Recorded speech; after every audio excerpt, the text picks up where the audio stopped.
Hi friends, ನಮಸ್ಕಾರ ಎಲ್ಲರಿಗೂ. ಇವತ್ತೊಂದು ಆರೋಗ್ಯಕರವಾದಂಥ ಒಂದು ಸೊಪ್ಪಿನಲ್ಲಿ ರೆಸಿಪಿ ಮಾಡ್ತಾ ಇದ್ದೀನಿ. ಬನ್ನಿ ನೋಡೋಣ ಏನು ಅಂತ. ಆಮೇಲೆ ಫಸ್ಟ್ ಟೈಮ್ ಈ ಚಾನಲ್ ನೋಡ್ತಿದ್ರೆ ದಯವಿಟ್ಟು ಚಾನಲ್ ಸಬ್ಸ್ಕ್ರೈಬ್ ಮಾಡಿ ಸಪೋರ್ಟ್ ಮಾಡಿ. ಆಮೇಲೆ ಅದರ ಪಕ್ಕದಲ್ಲಿರುವ ಬೆಲ್ ಐಕನ್ನು ಪ್ರೆಸ್ ಮಾಡಿ ಅದರಲ್ಲಿ ಬರೋ ಆಲ್ ಆಪ್ಷನ್ಗೂ ಕ್ಲಿಕ್ ಮಾಡಿ. ಹಾಗಿದ್ರೆ ಮಾತ್ರ ನಾನು ಹಾಕುವ ಹೊಸ ಹೊಸ ವಿಡಿಯೋಸ್ಗಳ ನೋಟಿಫಿಕೇಶನ್ ನಿಮಗೆ ಸಿಗುತ್ತೆ. ನೋಡಿ, ಇದಕ್ಕೋಸ್ಕರ ನಾನಿಲ್ಲಿ ಎಲ್ಲ ಸೊಪ್ಪೆಲ್ಲ ರೆಡಿ ಮಾಡಿ ತುಂಡು ಮಾಡಿ ರೆಡಿ ಮಾಡಿ ಇಟ್ಕೊಂಡಿದ್ದೀನಿ. ಚೆನ್ನಾಗಿ ತೊಳಿಬೇಕು. ನಾನಿಲ್ಲಿ ಉಪ್ಪು ಮತ್ತು ಅರಿಶಿನ ಹುಡಿ ಹಾಕ್ಬಿಟ್ಟು ತೊಳೆದು ರೆಡಿ ಮಾಡಿ ಇಟ್ಟಿದ್ದೀನಿ. ಇಲ್ಲಿ ನಾನು ಮೆಂತೆ ಸೊಪ್ಪು ತಗೊಂಡಿದ್ದೀನಿ, ಸ್ವಲ್ಪ ಪಾಲಕ್ ಸೊಪ್ಪು ತಗೊಂಡಿದ್ದೀನಿ, ಆಮೇಲೆ ಹರಿವೆ ಸೊಪ್ಪು. ಮೊದಲೊಂದು ಪ್ಯಾನ್ ಬಿಸಿ ಮಾಡ್ಕೊಳ್ಳಿ. ಬಿಸಿ ಮಾಡಿಬಿಟ್ಟು ನಾನಿಲ್ಲಿ ತೆಂಗಿನ ಎಣ್ಣೆ ಉಪಯೋಗಿಸ್ತಾ ಇದ್ದೀನಿ. 2 ಸ್ಪೂನ್ ತೆಂಗಿನ ಎಣ್ಣೆ ಹಾಕ್ತಾ ಇದ್ದೀನಿ.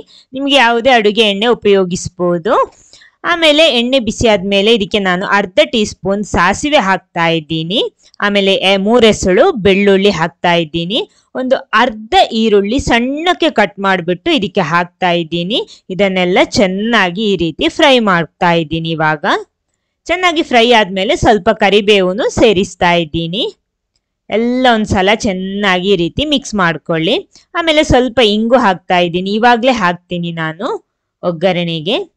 ಎಲ್ಲ ನೋಡಿ ಇವಾಗ ಚೆನ್ನಾಗಿ ಮಿಕ್ಸ್ ಆಗಿದೆ. ನೋಡಿ, ಈರುಳ್ಳಿ ಎಲ್ಲ ಚೆನ್ನಾಗಿ ಫ್ರೈ ಆದ್ಮೇಲೆ ನಾವಿಲ್ಲಿ ಕಟ್ ಮಾಡಿಟ್ಟಂತಹ ತುಂಡು ಮಾಡಿಟ್ಟಂತಹ ಸೊಪ್ಪನ್ನೆಲ್ಲ ಹಾಕಬೇಕು. ನಾನಿಲ್ಲಿ ಹರಿವೆಯಲ್ಲಿ ಅದರ ದಂಟು ಕೂಡ ಇದೆ. ನೋಡಿ, ನಿಮ್ಗೆ ಯಾವುದೇ ಸೊಪ್ಪು ಇದಕ್ಕೆ ಬಳಸ್ಬೋದು. ನಾನಿಲ್ಲಿ 3 ಥರದ ಸೊಪ್ಪು ಬಳಸ್ಕೊಂಡಿದ್ದೀನಿ. ಜಾಸ್ತಿ ಬೇಕಿದ್ರೆ ನಿಮ್ಗೆ ಹಾಕೋಬಹುದು. ಒಂದ್ಸಲ ಹಾಕ್ಬಿಟ್ಟು ಇದನ್ನ ಚೆನ್ನಾಗಿ ಎಣ್ಣೆಯಲ್ಲಿ ಈ ರೀತಿ ಫ್ರೈ ಮಾಡ್ಕೊಳ್ಳಿ. ಸ್ವಲ್ಪ ಒಂದು 2 ನಿಮಿಷದಷ್ಟು ಹೊತ್ತು ಇದನ್ನ ಚೆನ್ನಾಗಿ ಮಿಕ್ಸ್ ಮಾಡಿದ್ರೆ ಸಾಕು. ನಾನಿಲ್ಲಿ ಕುಕ್ಕರಲ್ಲಿ ಬೇಯಿಸ್ತಾ ಇಲ್ಲ, ಇದೇ ರೀತಿ ಬೇಯಿಸ್ತಾ ಇದ್ದೀನಿ. ನೋಡಿ, ಇವಾಗ ಚೆನ್ನಾಗಿ ಫ್ರೈ ಆಗಿದೆ. ಇನ್ನು ಇದಕ್ಕೆ 2 ಕಪ್ ನೀರು ಹಾಕ್ತಾ ಇದ್ದೀನಿ. ಸೊಪ್ಪು ಮಾತ್ರ ಇದ್ರೆ ಬೇಗ ಬೇಯುತ್ತೆ. ಇದ್ರಲ್ಲಿ ಸ್ವಲ್ಪ ದಂಟಿದೆ, ಅದ್ರದ್ದು ಎಳತ್ತು ಜಾಸ್ತಿ ಬೆಳೆದಿರೋದಲ್ಲ. ಇದು ಓಕೆ, ಬೇಯಲಿದು. ಆಮೇಲೆ ನೋಡಿ, ಇಲ್ಲಿ 1/4 ಕಪ್ಪಿನಷ್ಟು ತೊಗರಿಬೇಳೆನ ಚೆನ್ನಾಗಿ ತೊಳೆದ್ಬಿಟ್ಟು ನಾನಿಲ್ಲಿ ಬೇಯಿಸಿಟ್ಕೊಂಡಿದ್ದೀನಿ. ಇದು ಕುಕ್ಕರಲ್ಲಿ ಬೇಯಿಸಿರೋದು. ಒಂದು 4 ವಿಸಿಲ್ ತನಕ ನಾನು ಇದನ್ನ ಬೇಯಿಸ್ಕೊಂಡಿದ್ದೀನಿ. ನೋಡಿ, ಚೆನ್ನಾಗಿ ಬೆಂದಿದೆ. ಇದನ್ನೊಂದು ಸೈಡಲ್ಲಿ ಇಟ್ಕೊಳ್ಳಿ. ಮೊದಲೊಂದು ಕಡಾಯಿ ಬಿಸಿ ಮಾಡ್ಕೊಳ್ಳಿ. ಅದಕ್ಕೆ ಮಸಾಲೆ ರೆಡಿ ಮಾಡಬೇಕು. ಅದಕ್ಕೋಸ್ಕರ ನಾನು ಸ್ವಲ್ಪ ಎಣ್ಣೆ ಹಾಕ್ಬಿಟ್ಟು ಮೆಂತೆ 1/4 ಟೀ ಸ್ಪೂನ್ ಅಷ್ಟು ಮೊದಲು ಹಾಕ್ತಾ ಇದ್ದೀನಿ. ಆಮೇಲೆ ನಮ್ಮ ಕಾಳು ಮೆಣಸು ಅರ್ಧ ಟೀ ಸ್ಪೂನು, ಸಾಸಿವೆನು ಅರ್ಧ ಟೀ ಸ್ಪೂನ್ ಹಾಕ್ತಾ ಇದ್ದೀನಿ. ಆಮೇಲೆ ಜೀರಿಗೆ ಮಾತ್ರ ಸ್ವಲ್ಪ ಜಾಸ್ತಿ, 1 ಟೀ ಸ್ಪೂನ್ ಅಷ್ಟು ಹಾಕ್ತೀನಿ. ಅಂದ್ರೆ ಅರ್ಧ ಅರ್ಧ ಹಾಕೊಂಡಿದ್ದೀನಿ.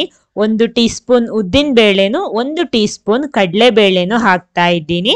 ಹಾಕ್ಬಿಟ್ಟು ಇದನ್ನ ಚೆನ್ನಾಗಿ ರೋಸ್ಟ್ ಮಾಡ್ಕೊಳ್ಳಿ. ನಾನಿಲ್ಲಿ ತೆಂಗಿನ ಎಣ್ಣೆ 1 ಸ್ಪೂನ್ ಅಷ್ಟೇ ಹಾಕೊಂಡಿರೋದು, ಎಣ್ಣೆ ಜಾಸ್ತಿ ಬಳಸಿಲ್ಲ. ಸ್ವಲ್ಪ ಫ್ರೈ ಆದ್ಮೇಲೆ ಇದಕ್ಕೆ 1.5 ಟೇಬಲ್ ಸ್ಪೂನ್ ಅಷ್ಟು ಕೊತ್ತಂಬರಿ ಬೀಜನೂ ಹಾಕೊಳ್ಳಿ. ನೋಡಿ, ಇವಾಗ ಎಲ್ಲ ಚೆನ್ನಾಗಿ ನೋಡಿ ರೋಸ್ಟ್ ಆಗಿದೆ. ಇವಾಗ ಲೋ ಫ್ಲೇಮಲ್ಲಿ ಇಟ್ಟು ಮಾಡ್ಕೊಳ್ಳಿ. ನಿಧಾನ ತೆಗಿತಾ ಇದ್ದೀನಿ ನಾನು. ಚೆನ್ನಾಗಿ ರೋಸ್ಟ್ ಆಗಿದೆ, ಅಂದ್ರೆ ಸ್ವಲ್ಪ ಕಲರ್ ಎಲ್ಲ ಚೇಂಜ್ ಆಗಿದೆ. ನೆಕ್ಸ್ಟ್ ಇದಕ್ಕೆ 1 ಕಪ್ಪಿನಷ್ಟು ತೆಂಗಿನ ತುರಿ ಹಾಕ್ತಾ ಇದ್ದೀನಿ.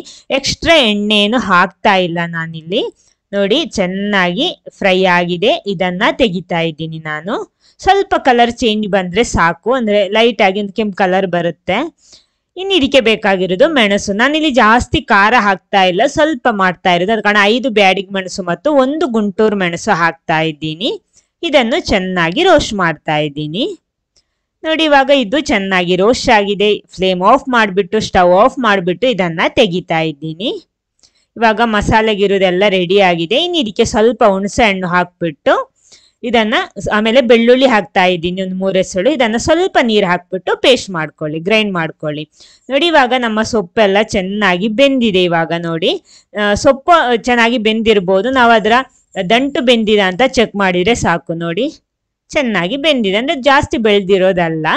ಇದಕ್ಕೆ ನಾನಿಲ್ಲಿ ನಾವು ಬೇಯಿಸಿಟ್ಟ ತೊಗರಿ ಬೇಳೆನೂ ಹಾಕ್ತಾ ಇದ್ದೀನಿ. ಸ್ಟವ್ ಆನ್ ಮಾಡಿದ್ದೀನಿ ಆವಾಗಲೇ. ಹಾಕ್ಬಿಟ್ಟು ಇದನ್ನ ಚೆನ್ನಾಗಿ ಒಂದ್ಸಲ ಮಿಕ್ಸ್ ಮಾಡ್ಕೊಳ್ಳಿ. ನಾನು ಉಪ್ಪು ಸೇರಿಸಿಲ್ಲ. ಇವಾಗ ಉಪ್ಪು ಎಷ್ಟು ಬೇಕೋ ಅಷ್ಟು ಸೇರಿಸ್ಕೊಳ್ಳಿ ನೀವು. ಉಪ್ಪೆಲ್ಲ ಹಾಕ್ಬಿಟ್ಟು ಚೆನ್ನಾಗಿ ಇದನ್ನ ಒಂದ್ಸಲ ಮಿಕ್ಸ್ ಮಾಡ್ಕೊಳ್ಳಿ. ಇವಾಗಲೇ ಒಳ್ಳೆ ಪರಿಮಳ ಬರ್ತಾ ಇದೆ. ಇನ್ನು ಇದಕ್ಕೆ ನೋಡಿ, ನಾವು ಆವಾಗ ರುಬ್ಬಿಟ್ಟ ಮಸಾಲೆ ಇದನ್ನ ಹಾಕ್ತಾ ಇದ್ದೀನಿ ಇದಕ್ಕೆ. ಮಸಾಲೆ ಎಲ್ಲ ಹಾಕ್ಬಿಟ್ಟು ಚೆನ್ನಾಗಿ ಒಂದ್ಸಲ ಮಿಕ್ಸ್ ಮಾಡ್ಕೊಳ್ಳಿ. ನಿಮ್ಗೆ ಎಷ್ಟು ದಪ್ಪ ಬೇಕು ಆ ರೀತಿ ಮಾಡ್ಬೋದು. ನೋಡಿ ನಾನು ಮಿಕ್ಸಿ ಜಾರಿಗೆ ಸ್ವಲ್ಪ ನೀರು ಹಾಕ್ಬಿಟ್ಟು ಇದನ್ನ ಹಾಕ್ತಾ ಇದ್ದೀನಿ. ಎಷ್ಟು ನೀರು ಬೇಕೋ ಅದು ನೋಡ್ಕೊಂಡು ಸೇರಿಸ್ಕೊಳ್ಳಿ. ನೋಡಿ ನಾನು ಇದು ಇಷ್ಟು ದಪ್ಪ ಮಾಡ್ಕೊಂಡಿದ್ದೀನಿ. ಇನ್ನು ಉಪ್ಪೆಲ್ಲ ನೋಡ್ಕೊಳ್ಳಿ, ಉಪ್ಪು ಕಡಿಮೆ ಇದ್ರೆ ಹಾಕೋಬಹುದು. ನೋಡಿ ಒಂದ್ಸಲ ಚೆನ್ನಾಗಿ ಇದನ್ನ ಮಿಕ್ಸ್ ಮಾಡಿಬಿಟ್ಟು ಬೇಯಿಸ್ಕೊಳ್ಳಿ. ನೋಡಿ ಇವಾಗ ಚೆನ್ನಾಗಿ ಕುದೀತಾ ಇದೆ. ನೋಡಿ ನಮ್ಮ ಆರೋಗ್ಯಕರವಾದಂತಹ ಸೊಪ್ಪಿನ ಸಾಂಬಾರ್ ಇಲ್ಲಿ ರೆಡಿ ಆಗಿದೆ. ನೋಡಿ ಈ ರೀತಿ ಇದೆ. ಚೆನ್ನಾಗಿ ಕುದಿ ಬಂದ್ರೆ ಸಾಕು. ಇದು ನೋಡಿ ಚೆನ್ನಾಗಿದೆ. ಓಕೆ ಸಾಕು. ನಾನಿಲ್ಲಿ ಫ್ಲೇಮ್ ಆಫ್ ಮಾಡ್ತಾ ಇದ್ದೀನಿ, ಸ್ಟವ್ ಆಫ್ ಮಾಡ್ತಾ ಇದ್ದೀನಿ. ನೋಡಿ ನಮ್ಮ ಆರೋಗ್ಯಕರವಾದಂತಹ ಸೊಪ್ಪಿನ ಸಾರು ಇಲ್ಲಿ ರೆಡಿ ಆಗಿದೆ. ಈ ಮೆಥಡ್ ಅಲ್ಲಿ ನೀವು ಇದುವರೆಗೆ ಟ್ರೈ ಮಾಡಿಲ್ಲ ಅಂದ್ರೆ ಖಂಡಿತ ಒಂದ್ಸಲ ಟ್ರೈ ಮಾಡಿ. ಟೇಸ್ಟ್ ಅಂತೂ ಸೂಪರ್ ಆಗಿರುತ್ತೆ, ಹೆಲ್ದಿ ಕೂಡ, ಇದು ಆರೋಗ್ಯಕರವಾದಂಥದ್ದು. ಈ ವಿಡಿಯೋ ನಿಮ್ಗೆ ಇಷ್ಟ ಆಗಿದ್ರೆ ಖಂಡಿತ ಒಂದು ಲೈಕ್ ಕೊಡಿ. ಅದೇ ರೀತಿ ಎಲ್ಲರ ಜೊತೆನೂ ಶೇರ್ ಮಾಡಿ. Thank you.